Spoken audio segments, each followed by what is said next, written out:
जय भोजपुरिया समाज। जी हाँ भैया, भोजपुरी के पावर स्टार पवन सिंह के पहिलका बॉलीवुड सैड सॉन्ग, जी हाँ भैया, यानी पहिलका दर्द भरा हिंदी गाना के बारे में खास अपडेट लेके आए बनी। और ये अपडेट के खुद एमे जौन सिंगर रही पवन सिंह के आवाज में, जिसे कि पवन सिंह और पायल देव। जी हाँ भैया, मेल के जगह पर आवाज रही पवन सिंह के, फीमेल के जगह पे पायल देव के। जी पायल देव ही इस बात के खुलासा के लिए बड़ी कि बहुत जल्द पवन सिंह के साथ सैड सॉन्ग आई। जी हाँ भैया, आप सबको बता दी पायल देव कल लाइव आई, वो लाइव के दौरान एक फैन पूछने, मतलब एक श्रोता पूछने पवन सिंह के सैड सॉन्ग मतलब हिंदी। जी हाँ भैया, तो पायल देव वो दौरान खुद बतैली कि पवन सिंह के साथ सैड सॉन्ग बहुत जल्द आई। अभी बहुत सारा प्रोजेक्ट पवन सिंह के साथ आवे वाला बाटे, ओके एंजॉय करी।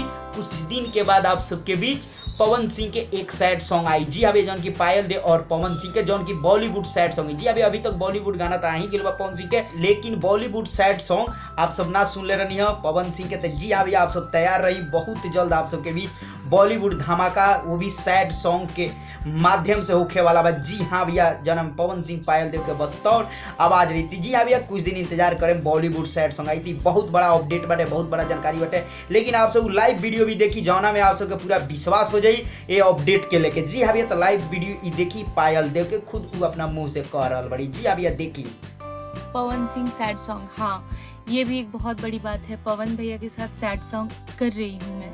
बिल्कुल थोड़ा और पेशेंस रखिए, बस अभी आप रेडी हो जाइए, बस गाने आ रहे हैं ऑन द वे, अब आपको जल्दी गाने सुनने को मिलेंगे। जब ये आप सबके ये अपडेट कैसा लागल और पवन सिंह के पहिलका बॉलीवुड दर्द भरा गीत आई, वो भी हिंदी, तो आप सबके कितना जबरदस्त लगी और कितना जबरदस्त धूम मचाई। जी अब ये जरूर कमेंट करके बताई और कितना इंतजार बा ये भी बताई भैया। और चलते चलते वीडियो के लाइक करी, ज़्यादा से ज़्यादा वीडियो के दबा के शेयर करी।